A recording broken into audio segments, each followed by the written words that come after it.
When the couple first arrived at the quiet stone cottage in the British countryside, they felt the kind of peaceful silence that city life had taken from them. The cottage stood at the edge of an old village, surrounded by rolling green fields and tall oak trees that swayed gently with every cold breeze. The house had been on the market for years, priced far below what its size and location would normally demand, but the couple assumed it was simply due to age and remoteness. They had no reason to suspect that the house carried a secret that had shaped the fate of everyone who lived there before. The first few days of moving in were uneventful.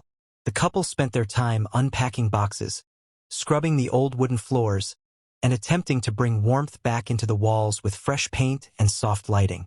Yet, even during daytime, there was always a strange stillness in the cottage. The air felt unusually cold, especially near the living room, as if the house held onto drafts that had no logical source. The couple ignored these details at first, attributing them to the age of the structure. But on the fourth night, a faint disturbance seeped into their sleep. It began with a soft tapping sound, almost indistinguishable from the creaking of settling wood. The noise grew clearer over the next few nights, morphing into distant dragging sounds, muffled thuds, and what sounded alarmingly like whispering carried through the floorboards. The couple reassured each other that old houses always made strange noises, but a deeper unease began anchoring itself in their minds. The sounds weren't irregular or random. They came in rhythmic, patterned intervals, almost purposeful in nature. During the daytime, the cottage returned to its quiet state, but the nights grew heavier with sound. The couple tried to trace the origin, pressing their ears against the floor, walking slowly around the living room, and knocking along the wooden panels. Most of the floorboards responded with the expected solid thud, except for one. It was a long plank near the center of the living room, positioned between the fireplace and the old bookshelf left behind by the previous owner. When tapped, it gave off a dull, hollow echo that sounded nothing like the rest. The wood looked sharper, its varnish slightly newer, as if someone had replaced it not too long ago.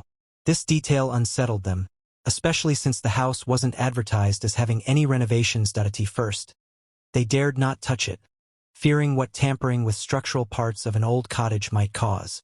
But the combination of nightly disturbances and the increasingly cold atmosphere around that particular spot forced them to investigate further. After days of hesitation, they pried the plank upward and found something that neither of them could have imagined. Beneath the board lay a small iron ring attached to a square wooden panel. The edges around it had been meticulously sealed, almost expertly camouflaged to blend with the rest of the floor. With a deep breath and trembling hands, they pulled the ring. The panel lifted like a trapdoor, revealing a dark void beneath it. A single wave of icy air burst upward as if the house exhaled something it had long held in. A narrow set of wooden stairs descended into darkness far deeper than any ordinary storage cellar. Dust hung in the air like suspended fog, illuminated only by the weak beam of their torchlight. The couple stood frozen, realizing the house they believed they had fully explored was hiding an entire level beneath their feet. Despite their fear, they felt an unexplainable pull to descend. Each step creaked under their weight, their flashlight revealing the rough stone walls and aging pipes lining the ceiling. The descent felt longer than expected, as if the stairs led far below the natural foundation of the house. When they finally reached the bottom, their torch beam stretched into a vast underground chamber. The basement was enormous, much larger than the footprint of the cottage above. It looked more like a bunker than a household cellar. Old shelves lined the walls, holding rusted metal tools, broken glass jars, and piles of disintegrated papers. Faint markings and scribbles covered the stones, some resembling scientific notes, others resembling symbols with no clear meaning. The deeper they ventured, the colder the air became, as though the underground space held onto years of unventilated frost. Toward the far end of the basement, they found something even more peculiar, a narrow corridor leading to a single wooden door. The door was covered with scratches, deep, erratic marks around the lock and handle, as if someone had desperately tried to force entry or escape. Strange symbols were carved onto the door, arranged in uneven patterns that made no immediate sense. The metal handle was covered in dust and old rust, evidence that it hadn't been touched in decades. The couple hesitated, but their curiosity pushed them forward. After several attempts, the lock gave way. The door opened with a slow, aching groan, and a sharp wave of cold air enveloped them inside. The room was small and cluttered with old objects, photographs, journals, film reels, and stacks of handwritten research notes. A single wooden desk sat against the wall, covered in dusty books and sealed envelopes. The photographs depicted a stern-looking man in a white coat, standing in various parts of the basement. The journals bore the name of a reclusive scientist who had once owned the cottage decades ago, a man whose disappearance had apparently gone unsolved. As the couple sifted through the materials, they realized the basement had been used for psychological research, strange, unconventional experiments studying human emotions and their impact on environments. The scientist's writings suggested he believed that extreme emotions, fear, sorrow, desperation, could embed themselves into physical spaces, especially enclosed ones.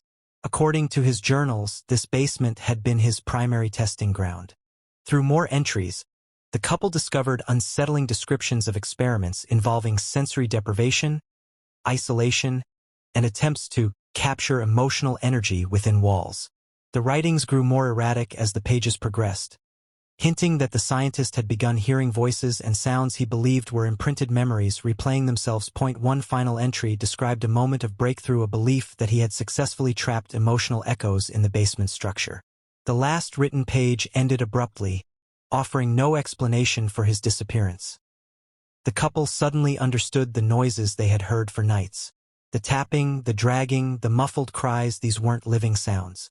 They were residual impressions, fragments of emotional energy recorded in the basement during the scientist's extreme experiments.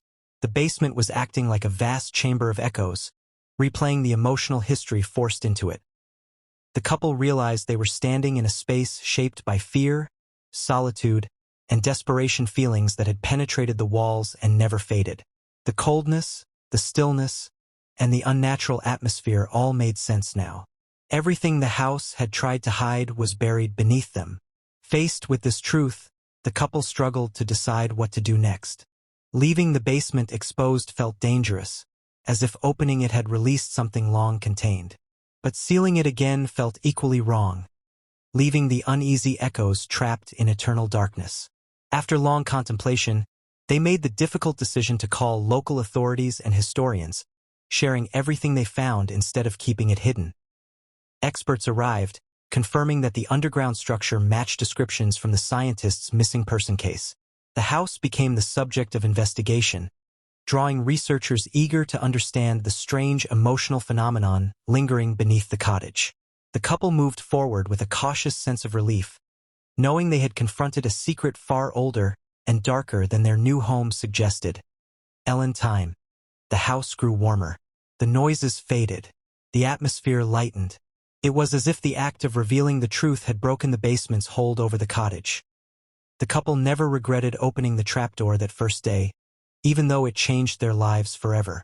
They believed homes had memories, some long buried, some waiting to be uncovered, and in their case, the hidden basement had revealed a truth that reshaped not only their understanding of the house, but the unseen, emotional worlds that linger behind walls.